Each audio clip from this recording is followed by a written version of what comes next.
We've been running the Exemplar Award programme for a long time now at UCLH. The programme's about measuring and understanding and rewarding when a ward has nursing excellence. But in order to do that, we need the wards to go on a collective journey as a team through having decision-making devolved to their local level.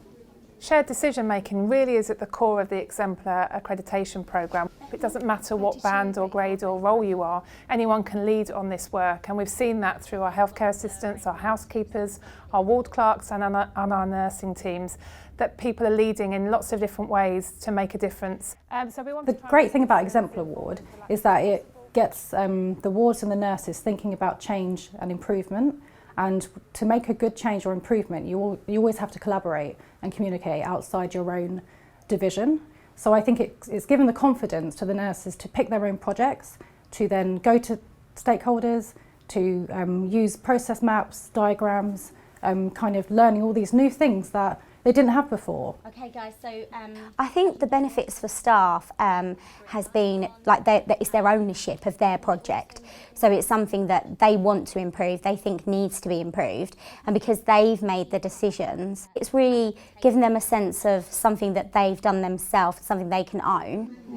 I was involved in an Exemplar campaign with the Gloves Off campaign project. So we tried to save more gloves. So they asked me to do something about imparting knowledge and imparting this kind of a campaign for safety of the patient and safety for all the staff as well. It's very important for us nursing assistants to be involved in this kind of project because we are the frontliners in the ward and in the clinical area.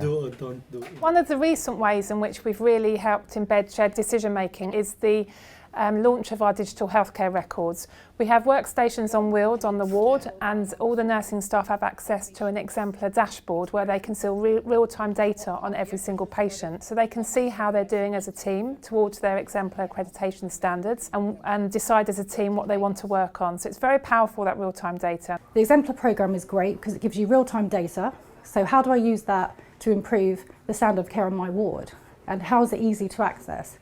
So I came up with an idea of a tube map. This is the real live up-to-date data for last month's Exemplar measures. Each Exemplar pillar is named after a different tube, and each measure is a tube stop. So during handover, it's right there, it's live, it's up to date.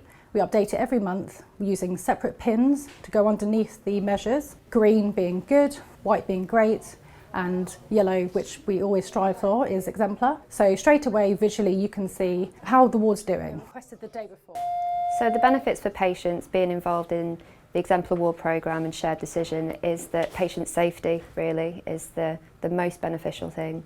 Everything we do around harm-free care and improving things generally on the ward affect patient outcomes and patient satisfaction, and also staff satisfaction, knowing that they're doing a really good job. What we're trying to do in Exemplar Award with the quality improvement work is to give more control and autonomy and agency to frontline staff, and to some extent that means letting go a little bit and trusting staff to understand their local agendas and to work towards them in a systematic way, and that's what quality improvement really helps with. It gives you sort of confidence, gives you structure to work to, so I think that's really important. The advice I give is to start with knowing everything, and that might show originally is lots of red markers on the metrics and lots of things that they need to improve, but that's okay because that's where your base is. And then picking small things to focus on with the team per month and making those small changes, and then you can celebrate those victories with your team, and once you've achieved one measure that might be really good, you can then focus on something else and help sustain it. Highlight certain members of staff to take the lead. Lots of Band 5s and Band 6 nurses are fantastic at taking that lead. It doesn't have to be the ward sister, it doesn't have to be management.